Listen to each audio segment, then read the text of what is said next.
नमस्कार दोस्तों, मैं नरेंद्र कौशिक आपके अपने YouTube channel Kaushik Sanskrit education में आपका हार्दिक अभिनंदन एवं स्वागत करता हूं। दोस्तों, इससे पहले वाला जो वीडियो था आपने, उस वीडियो में हम चर्चा कर रहे थे तुकागम संधि की, लेकिन उससे पहले एक चर्चा और करना चाहूँगा दोस्तों कि अब भी बहुत सारे जो रीट की तैयारी करने वाले स्टूडेंट्स या परीक्षार्थी हैं, उनके मन में अब भी ये शंका है कि रीट का एग्जाम सितंबर में होगा या दूसरा पेपर होगा। ये सभी मन में शंकाएं अभी भी चल रही है। तो मैं आपको बताना चाहता हूँ, ये जो आपको भ्रामक चैनल्स के माध्यम से या सोशल मीडिया के माध्यम से जो मैसेज मिल रहे हैं, उनके चक्कर में आप भ्रमित न हों, क्योंकि दोस्तों रीट वाला एग्जाम है वो तो होना ही होना है, उसमें तो कोई चेंजिंग नहीं होगी। हाँ, हो सकता है कि सितंबर में ना होकर अक्टूबर में हो जाए, ज्यादा चांस है, 90% चांस है वो 2 सितंबर को ही है दोस्तों, क्योंकि रीट में तो कोई चेंजिंग होने वाली है नहीं, रीट के सिलेबस में भी कोई चेंजिंग होने वाली नहीं है। चेंजिंग बचती है अपने पास में, या तो वेटेज 90-10 करें, 95-5 करें, या फिर दूसरा एग्जाम करें, तो वो तो आगे की स्थिति है। आप अपनी तैयारी में ढिलाई न बरतें, क्योंकि रीट वाला एग्जाम है वो होगा और आपको तो रीट की तैयारी करनी है। आगे की क्या प्रोसेस रहती है वो तो आगे फिर निर्भर करेगी।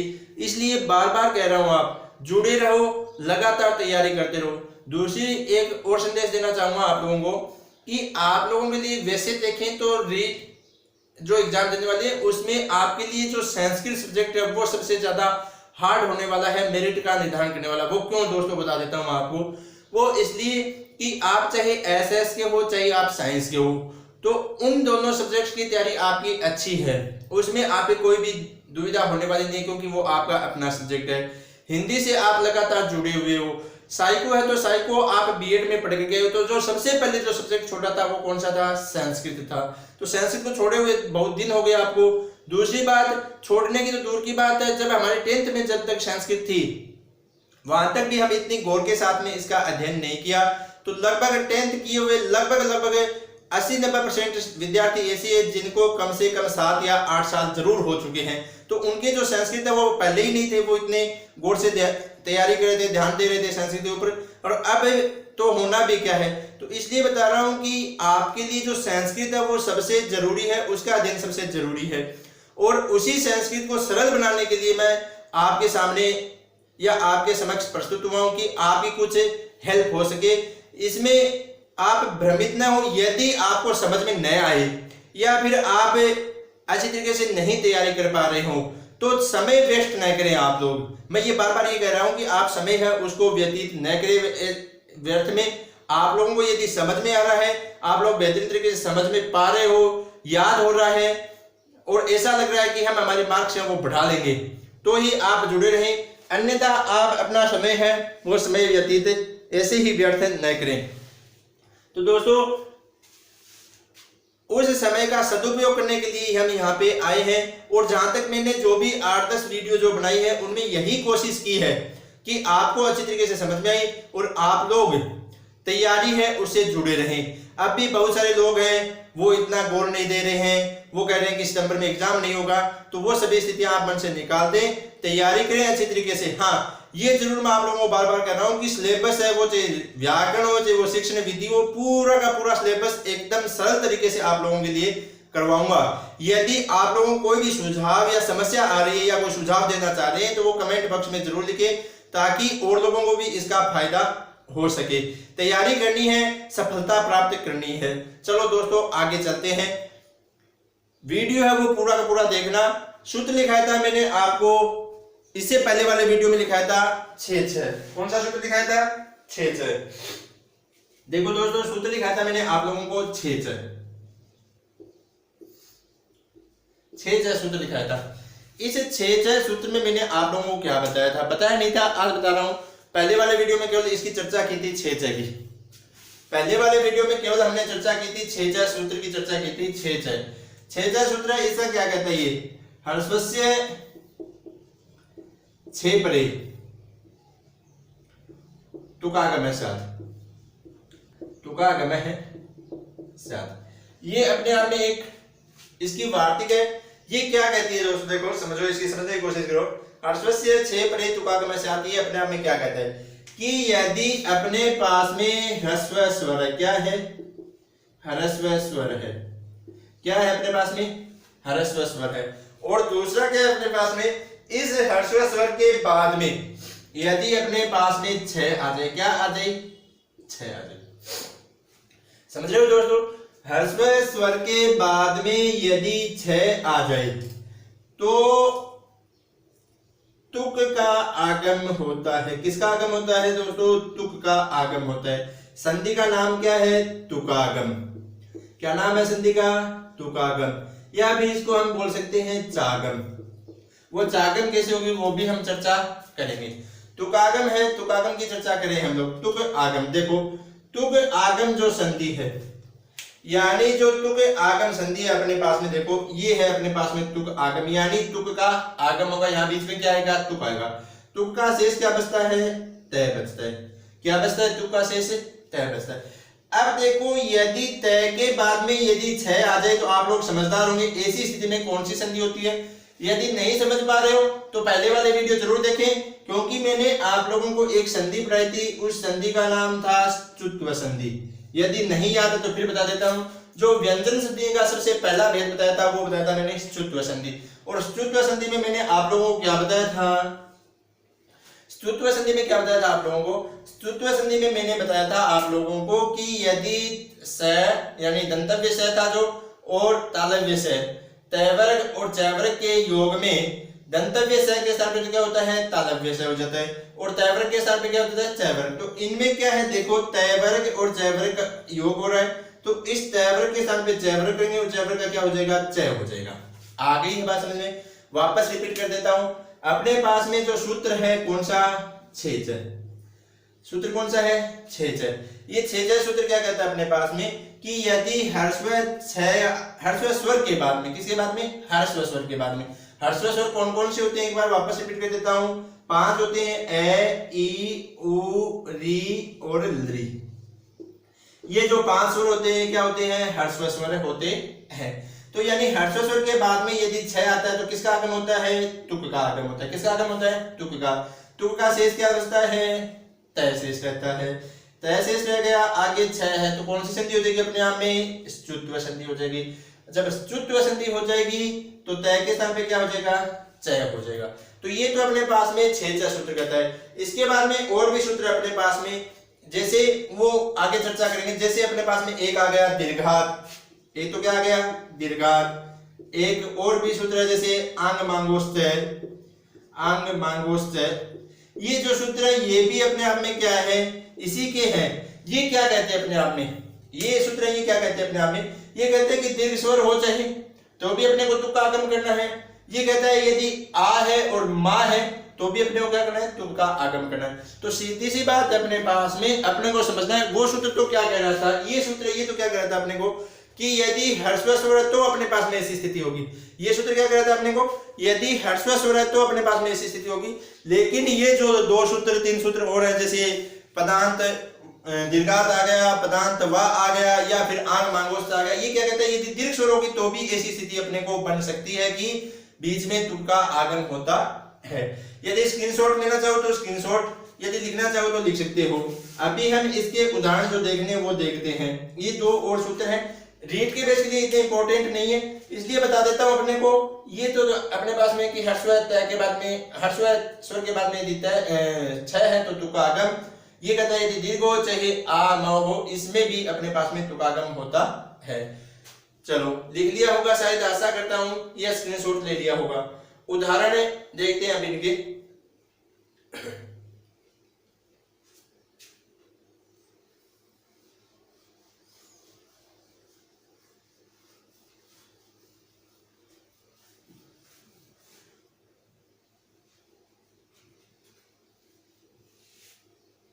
उदाहरण देखते हैं इनके।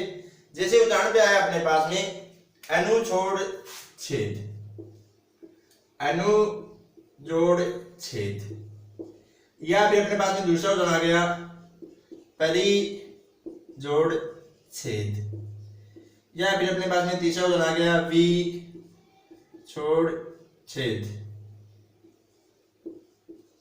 या अपने पास में आ गया तरु जोड़ छाया, या अपने पास में आ गया लक्ष्मी जोड़ छाया, यह अपने पास में जोड़ आ गया सेनासुरा, सेनासुरा जोड़ छाया। यानी अपने आप में ये उदाहरण है। इसी तरीके से और भी उदाहरण हो सकते हैं। अपने पास में आ गया आ जोड़ छादयति, आ जोड़ छादयति,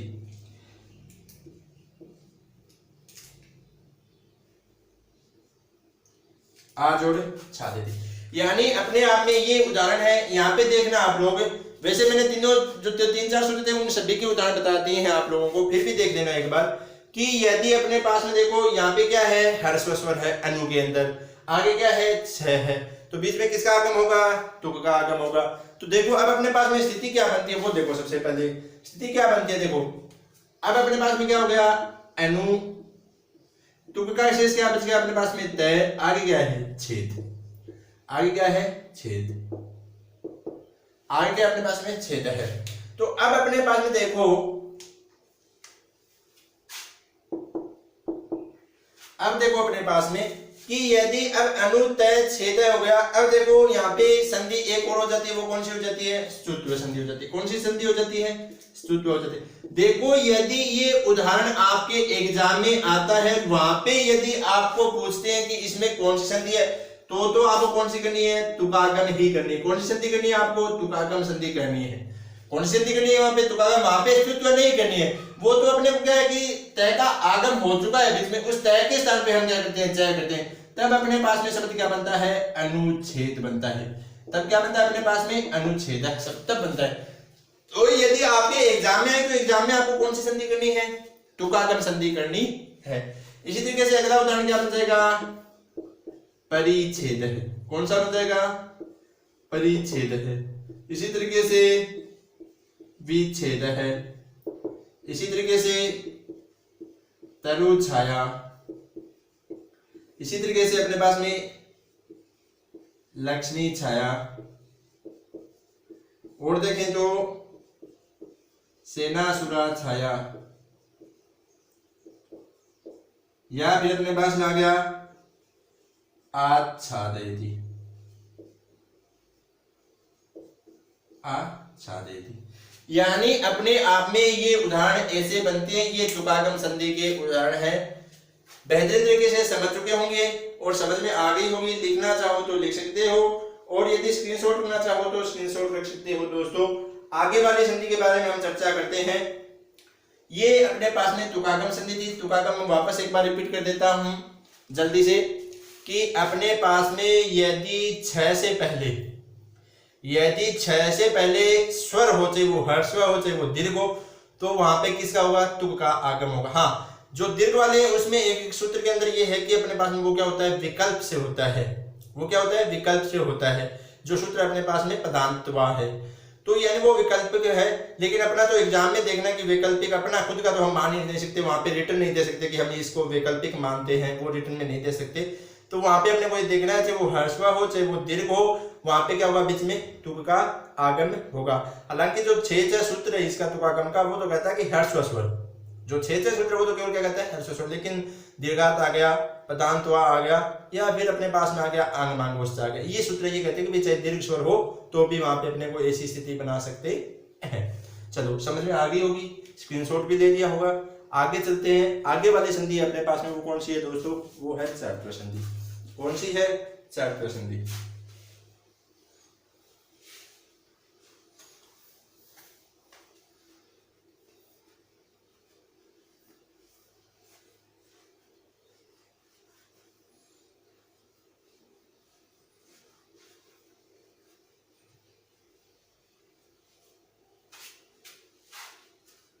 अब देखो दोस्तों, चार्तव संधि बहुत इजी है, केवल समझना है आप लोगों को।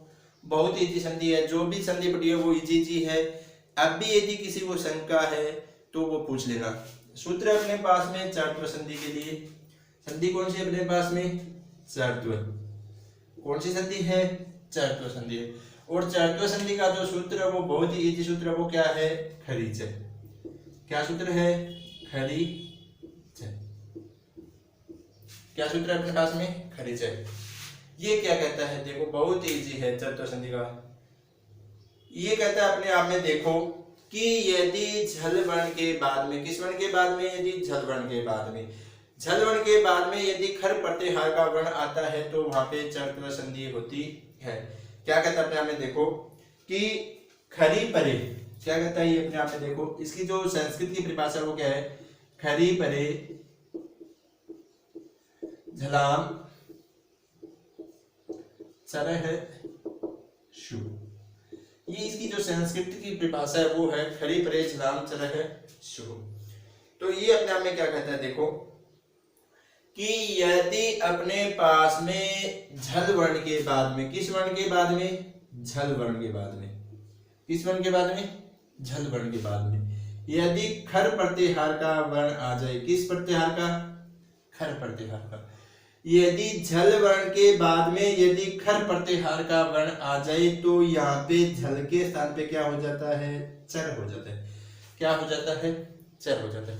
वापस देखो, अब स्थिति वही आ गई अपने पास में कि सर झल क्या होता है, सर खर क्या होता है, चर क्या होता है, ये स्थिति वापस आ गई। अब देखो अपने पास में, यदि नहीं देखे हो पहले वाले वीडियो तो देख लेना, एक बार वापस रिपीट कर देता हूँ। झल का मतलब होता है अपने पास में प्रत्येक वर्ग का चौथा वर्ण होता है, तीसरा वर्ण होता है, दूसरा होता है और पहला वर्ण होता है। साथ में क्या होते हैं इसमें, तालव्य से, मूर्धन्य से और दंतव्य से और है, ये जो होते हैं ये अपने आप में क्या होते हैं, झल होते हैं। क्या होते हैं ये अपने आप में, झल होते हैं। वापस बता देता हूं अपने पास में प्रत्येक वर्ग का 1 2 3 4 तीनों से और है, ये अपने आप में क्या हो गए, झल हो गए। अब देखो खर बचता है अपने पास में, खर में कौन कौन से वर्ण आते हैं वो देखो अपने पास में। प्रत्येक वर्ग का दूसरा वर्ण आता है, पहला वर्ण आता है। क्या क्या आते हैं, प्रत्येक वर्ग का दूसरा और प्रत्येक वर्ग का पहला वर्ण। साथ में क्या आते हैं इसके, तीनों श आते हैं, श यानी ये आते हैं। तो इनके स्थान पे वो क्या जाता है, इनके स्थान पे हो जाता है वो क्या होता है, चर। चर का मतलब क्या होता है, प्रत्येक वर्ण का पहला वर्ण और साथ में क्या होते हैं, तीनों श, यानी ये स्थिति होती है। एक बार वापस रिपीट कर देता हूँ। यहाँ पे अपने को करना क्या है, यहाँ तो हम माहेश्वर सूत्रों के अकॉर्डिंग लिख रहे हैं तो ये अपने आप में वर्ण क्या है, पूरे हैं। लेकिन वो पहले भी बता चुका हूँ और आज वापस भी बता रहा हूँ, जो भी वर्ण व्यंजन वर्ण होते हैं वो अपने आप में क्या होते हैं, हलंत वर्ण होते हैं। तो यानी ये अपने आप में हलंत वर्ण के स्थान पे क्या आएंगे, हलंत वर्ण ही आएंगे।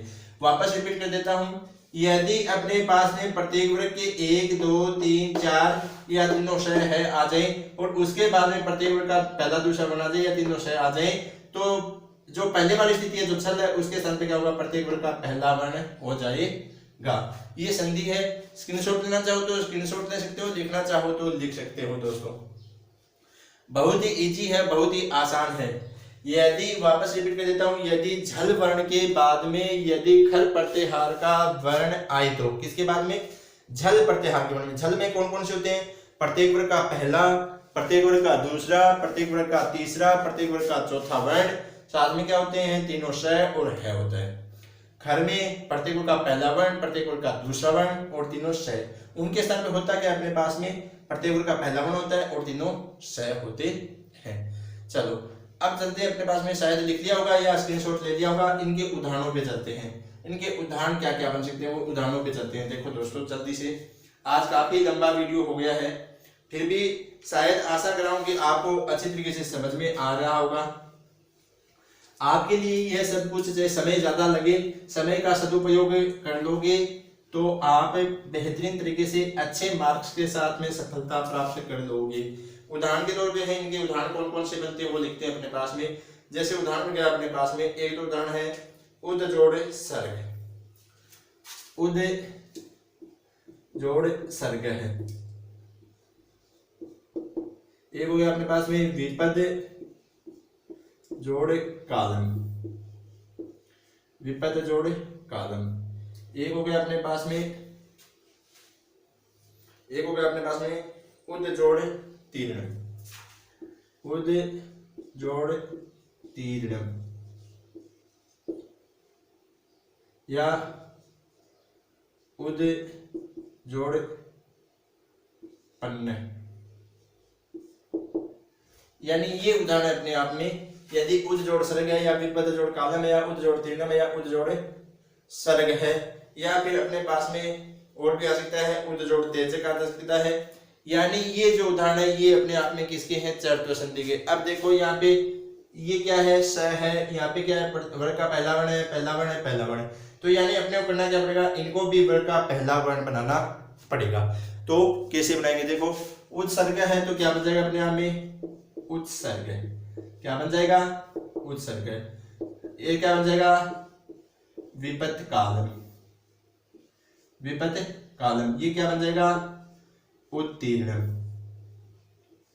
उत्तीर्णम। ये क्या बन जाएगा अपने आप में, उत्पन्न।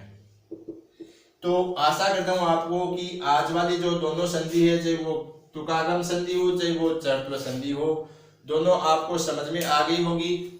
यदि स्क्रीनशॉट लेना चाहो तो ले सकते हो, लिखना चाहो तो लिख सकते हो।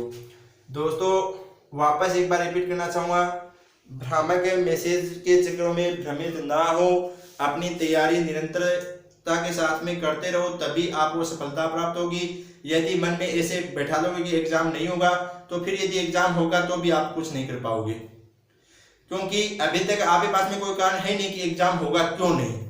ये झूठे हैं कि अभी तक वो शेड्यूल जारी नहीं किया, वो नहीं किया, ये नहीं किया, वो सब कुछ जारी कर देंगे।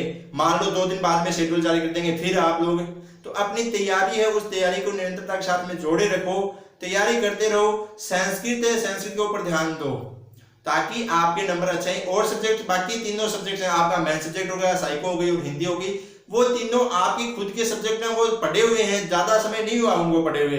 ज्यादा समय किसको हो गया, संस्कृत हो गया, 8-10 साल तक हो गए हैं। दूसरी बात 8-10 संस्कृत वहां पर भी नहीं पढ़े। और बहुत सारे लोग तो ऐसे भी कहते हैं कि सर या तो संस्कृत 10th में पढ़ी थी या अपनी शादी के अंदर सुनते हैं, तो वो नहीं है। अब आप लोगों को यहाँ एग्जाम में सफल होने के लिए भी आपको ये सुननी पड़ेगी, क्योंकि बहुत सारे लोग हैं उनकी शादी भी तो तभी होगी जब वो सक्सेस होंगे, जब वो सरकारी जॉब में लगेंगे तभी उनकी शादी होगी। तो वो इन चीजों को ध्यान में रखें, इस संस्कृत को सुने ताकि आगे वाले संस्कृत आपको सुनने को जल्द ही मिल जाए।